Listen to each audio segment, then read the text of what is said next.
Viral dugaan penggelapan uang sedekah makam di Nagan Raya. Warga kecewa, peran APH dipertanyakan, Kecik diduga pro pelaku. Nagan Raya, GMOCT, kekecewaan mendalam dirasakan warga dan pelaksana penjaga makam terkait dugaan penggelapan uang amal, sedekah peziarah, yang hingga kini belum menemui titik terang. Kasus yang bermula dari laporan pelaksana ke Polsek Darul Makmur ini justru diwarnai dugaan intervensi kepala desa, Kepdes, setempat. Aceh, Kabupaten Nagan Raya, Kecamatan Darul Makmur, Desa Serbaguna, Minggu 20 April 2025. Pertanyaan besar di kalangan masyarakat dan publik terkait peranan sang kecik yang diduga pro pelaku, saat sang kecik menghubungi Sekretaris Umum GMOCT Gabungan Media Online dan Cetak Ternama Asep NS, dan meminta ditayangkan berita mediasi pada 9 April 2025 melalui chatting WhatsApp. Namun saat dimintai bukti surat pernyataan dan permohonan maaf serta video klarifikasi dari terduga. Namun sampai saat ini bukti tak mampu ditunjukkan, meskipun sang kecik telah menjawab bahwa akan segera mengirimkan bukti video serta surat pernyataan tersebut. Kronologi kejadian bermula saat pelaksana penjaga makam melaporkan dugaan penggelapan uang sedekah kepada pihak berwajib. Namun, Kepdes langsung datang ke Polsek memohon-mohon di depan pelaksana makam, petugas kepolisian, juga di depan kadusnya dengan janji akan membuatkan surat penyelesaian pada pagi harinya langsung. Diduga langkah Kepdes ini dinilai dengan sengaja sebagai upaya menghentikan proses hukum yang sedang berjalan.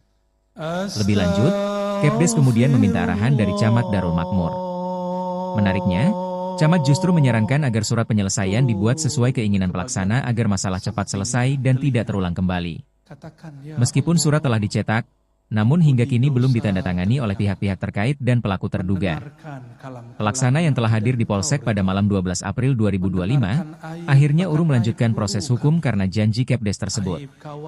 Namun kini kekecewaan warga semakin bertambah karena peran Babinsa dan Babin Kamtipmas yang dinilai kurang optimal dalam menyelesaikan permasalahan ini.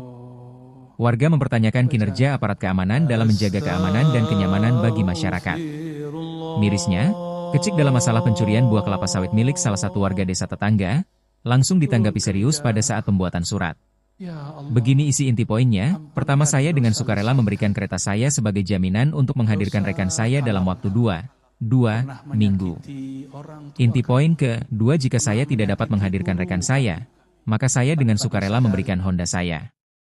Pelaku dengan terpaksa tanda tangan, dirinya menyampaikan pada tim liputan khusus, saat saya hendak mengambil Honda, sepeda motor, saya harus membayar dengan jumlah uang sebesar Rp200.000, 2 juta rupiah, kepada ketua pemuda itu.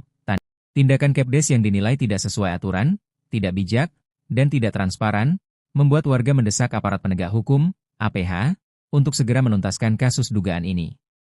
Diduga peran oknum Kecik mempermainkan hukum penyelesaian kasus ini menimbulkan keresahan dan juga pertanyaan besar tentang transparansi penggelapan uang amal yang dilakukan oleh terduga. Warga berharap APH dapat bertindak tegas dan adil untuk memberikan keadilan bagi pelaku kejahatan yang meresahkan warga, dan mencegah kejadian serupa terulang di masa mendatang demi kemajuan warga desa setempat. Saat dikonfirmasi ke Kecik terkait hanya centang biru, bungkam. Saat dikonfirmasi ke Camat Centang Biru, bungkam. Saat dikonfirmasi ke Babinsa, baik Wan monitor. Saat dikonfirmasi ke Bin Kamtipmas, baik Wan nanti abang sampaikan lagi sama Pak Kecik dan seterusnya. No viral no justice. Tim Red, bongkar perkara. GMOCT, Gabungan Media Online dan Cetak Ternama. Editor Redaksi 1.